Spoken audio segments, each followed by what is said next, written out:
pourquoi tu les attaches vraiment. Dans un braquage, t'as pas de temps à perdre. Tu t'embêtes pas à les attacher, machin. Tu les fumes, direct. Bam, bam, bam. Moi, ça m'est déjà arrivé de me prendre une balle en pleine poire comme ça. Bah, je peux te dire que ça fait mal, hein. Salut à tous, c'est David Enclos, je suis un ancien bandit, j'ai fait 30 ans de prison, j'étais spécialisé dans la neutralisation des forces policières. En gros, bah, je leur tirais dessus, il y en a certains qui sont morts, hein, même. Avec mes amis, dans la joie et la bonne humeur, on cambriolait des banques avec des fusils à pompe, des mitraillettes, etc. Je me suis attaqué à la Banque de France notamment. C'est ce qui m'a valu de me faire arrêter. Bon, voilà, je vais réagir à Pays Détroit. N'hésitez pas à interagir, à dire si vous êtes d'accord, pas d'accord, moyennement pas d'accord. Bienvenue dans Parole d'expert.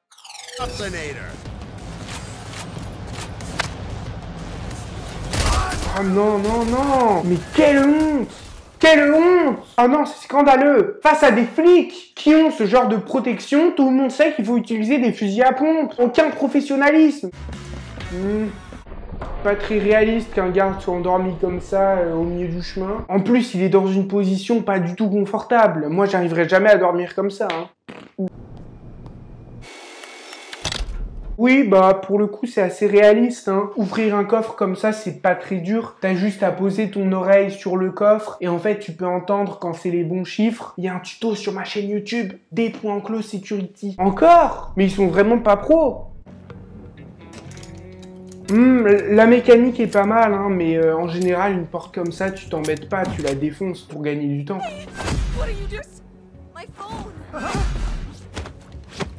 Bah, même problème, pourquoi tu les attaches vraiment? Dans un braquage, t'as pas de temps à perdre. Tu t'embêtes pas à les attacher, machin. Tu les fumes, direct. Bam, bam, bam. C'est beaucoup plus rapide.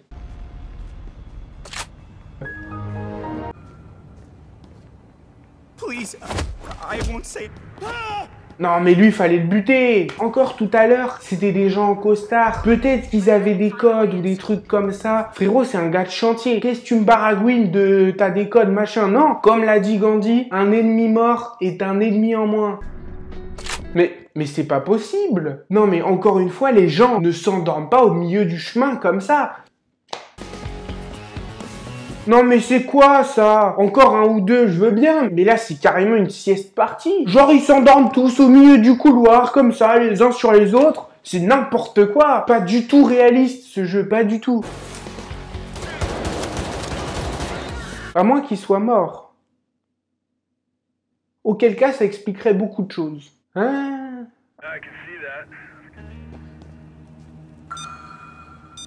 Ah non, non, non, non. Ah, dans des braquages, tu désignes pas des caméras comme ça, hein.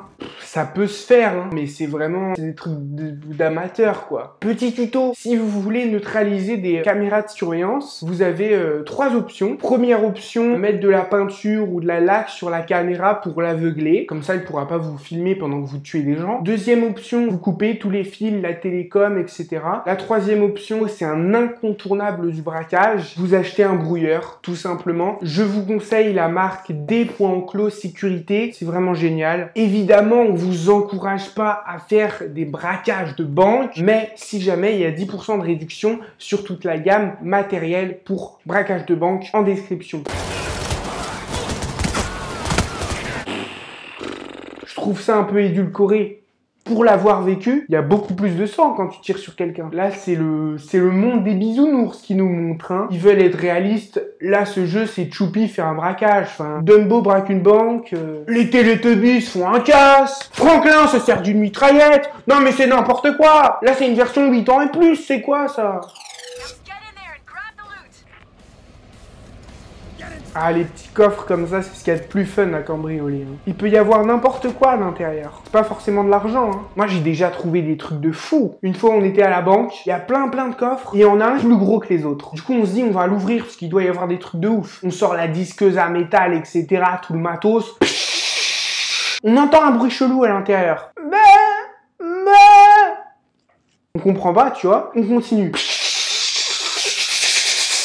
On réussit à ouvrir le coffre. Gros, il y avait une chèvre à l'intérieur. La tête de mon kebabier, c'est vrai. Il y avait une chèvre. Heureusement, elle s'est pas pris un coup de disqueuse dans la tête. Elle a échappé belle. Et quand on part, on ramène la chèvre avec nous. Et maintenant, elle est dans notre bande. Quand on fait un braquage, on l'emmène tout le temps. Elle est grave forte. À chaque braquage, il n'y a pas de c'est une chèvre, machin, elle prend moins. Elle est à égalité avec nous. Elle prend la même part de gâteau que les autres. Sacrée grosse folle. Mais il y a quelque chose qui me fait de la peine à propos de ça, tu vois. Antonio, il dit que si elle nous aime bien, qu'elle nous fait des petites léchouilles et tout, c'est parce qu'elle aurait le syndrome de Stockholm. Mais c'est pas possible. Grosse folle, elle est pas comme ça. On le voit dans ses yeux. Elle nous comprend, même si on vole de l'argent, même si on traumatise des gens, qu'on tue des policiers, qu'on tue des civils, des femmes, des enfants, des grands-pères, des grands-mères, des nourrissons, des femmes enceintes. Elle sait qu'au fond, on n'est pas des méchants, on est des gentils.